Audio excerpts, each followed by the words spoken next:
Hey, good morning everyone. This is Dharmendra Maurya and I am going to tell you about voice. What is voice? You will learn in this video. So let's start.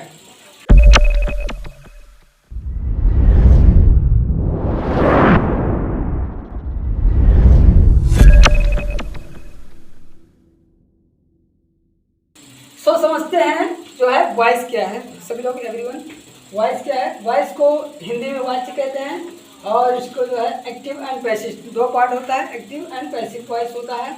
जैसा कि मैंने आप लोगों को पहले ही बता दिया है कि एक्टिव वॉइस वो बात होती है जिसमें कर्ता को प्रधान रूप दिया जाता है। जैसे अगर मैं कहूँ कि मैं दिल्ली जाता हूँ तो ये एक्टिव वॉइस है।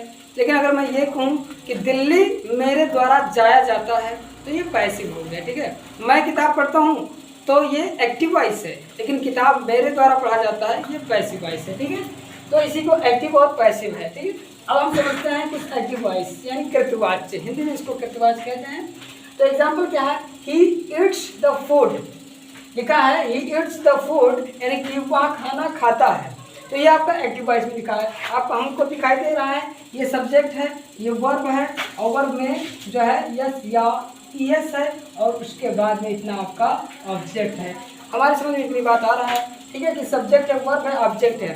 तो ऐसे कंडीशन में अगर आपको कभी भी कोई सेंटेंस दिखाई दे इस फॉर्म में कि सब्जेक्ट लिखा है, ठीक है, सब्जेक्ट लिखा है, अगर ऐसे फॉर्म में आपको subject, helping verb, main verb, object इस फॉर्म में अगर आपको कोई भी सेंटेंस दिखाई देता है, एनी सेंटेंस, ठीक है, अगर दिखाई देता है तो उसको हम एक्टिव वॉइस कहेंगे। लेकिन पैसिव वॉइस को वहीं समझने के लिए हमारा जो सेंटेंस होगा वो इस तरह से कुछ लिखा रहेगा, मतलब यहाँ पर ऑब्जेक्ट लिखा रहेगा, ठीक है, इस फॉर्म में लिखा रहेगा कि ऑब्जेक्ट, हेल्पिंग वर्ब और हेल्पिंग वर्ब के तुरंत बाद में वर्ब का थर्ड फॉर्म और फिर बाय लगा रहेगा, फिर सब्जेक्ट लिखा रहेगा।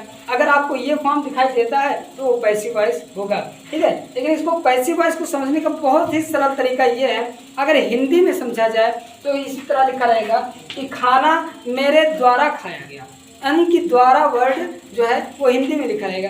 अंग्रेजी में अगर समझा जाए कि पैसिव वॉइस कैसे पहचानेंगे तो पहचानने का सिंपल ट्रिक है कि लास्ट में आपको जो है, ठीक है, ये आपका लास्ट में फॉर्म होगा। जिस तरह से वर्ब का थर्ड फॉर्म बाय सब्जेक्ट यहाँ लिखा है, इसी तरह जितना भी पैसिव वॉइस होगा उन सभी में वर्ब का थर्ड फॉर्म बाय सब्जेक्ट होगा। तो इसको पैसिव वॉइस यहाँ से आप पहचान सकते हैं। ठीक है, लेकिन आगे बढ़ते हैं रूल्स की तरफ। चलिए इस सेंटेंस को समझते हैं। He eats the food is eaten by me. इन दोनों सेंटेंसेस को समझते हैं कि एक्टिव से पैसिव कैसे बनता है। ठीक है, तो समझते हैं। आपको दिखाई दे रहा है कि ये जो सेंटेंस है वो सब्जेक्ट है, ये आपका मेन वर्ब है ना, ये आपका मेन वर्ब है और इतना जो आपका दिखाई दे रहा है वो आपका ऑब्जेक्ट है।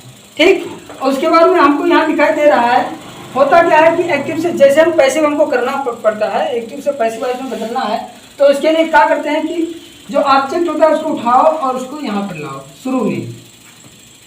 ठीक, उसके बाद में जो सब्जेक्ट होता है उसको उठाओ और ले जाओ लास्ट में।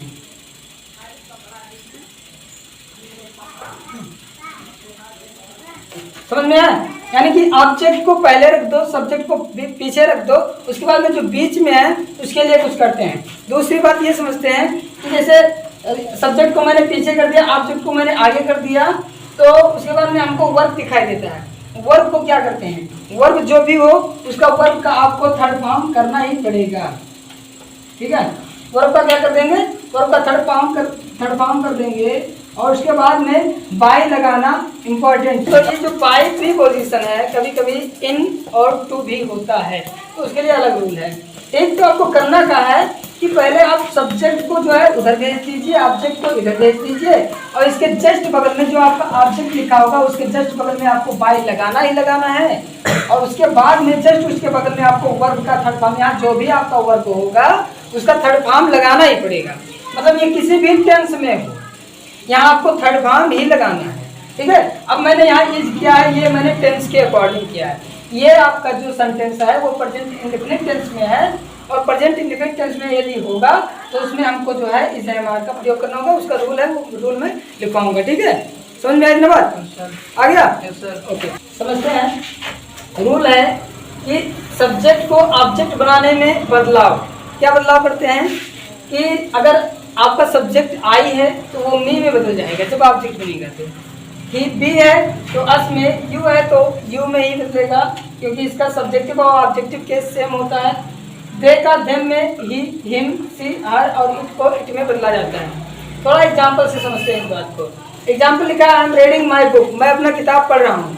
तो मैं आप लोगों को पैसिव वॉइस कैसे बनेगा ये भी बता दूंगा और ये भी बता दूंगा कि जो है आई का मी कैसे बन जाता है। ठीक है, तो समझते हैं बात को। लिखा है कि I am reading my book, तो ये आपका ऑब्जेक्ट है। ठीक, ऑब्जेक्ट को क्या करो, आगे कर दो भैया, माई बुक, ऑब्जेक्ट आगे आ गया। ये सब्जेक्ट है, सब्जेक्ट को पीछे कर दो। तो हमने बताया अभी कि सब्जेक्ट अगर आई है तो उसको मी में परिवर्तित कर देते हैं। तो किस तरह से परिवर्तन हुआ आप समझ में आ गया होगा। ठीक है, उसके बाद मैंने ये बताया कि आप जो है इसके बाद मी से पहले आपको मतलब जो आपका ऑब्जेक्ट होगा उससे जस्ट पहले आप बाई लगाओ और उसके जस्ट पहले क्या लगाओगे आप, वर्ब का थर्ड फॉर्म लगाओगे। तो वर्ब रीडिंग है और रीडिंग का जो थर्ड फॉर्म क्या होता है, रीड होता है। क्या होता है, रीड होता है। बात अब रह गई हमारी ये आई एम की। तो आई एम का क्या होगा, क्योंकि ये प्रेजेंट कंटीन्यूअस टेंस में है तो प्रेजेंट कंटीन्यूअस टेंस में अगर लिखा रहेगा तो आपका जो है is M R plus being हो जाता है।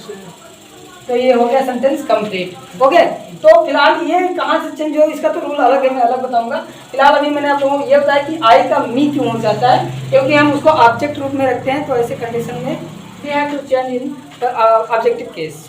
ओके, अगला रूल आपका ये है कि जो है आपने रूल तीसरा लिखा ना कि एक्टिव वॉइस से पैसिव वॉइस बनाते समय है ना, एक्टिव वॉइस से पैसिव वॉइस बनाते समय आपको वर्ब का थर्ड फॉर्म प्रयोग करना है।